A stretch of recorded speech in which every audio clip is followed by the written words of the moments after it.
How to export audio from Audiate. First of all, open your Audiate project where your audio is ready to export.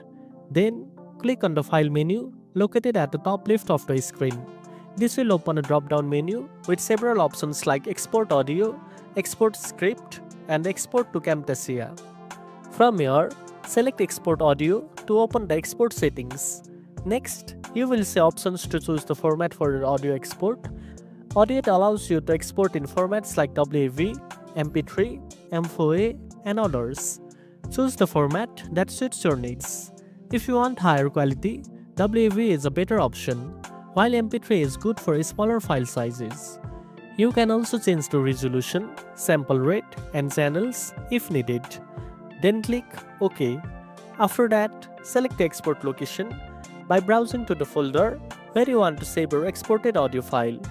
This is important to easily find your file later. Finally, click Save to start the exporting process. Audiate will process your audio and save it as a new file in the location you choose. Once the export is complete, navigate to the folder to check your audio file and make sure it plays correctly. And that's it. Now you know how to export audio from Audiate. If you found this video helpful, don't forget to like, share, and subscribe for more tech tips. Thanks for watching, and I'll see you in the next one.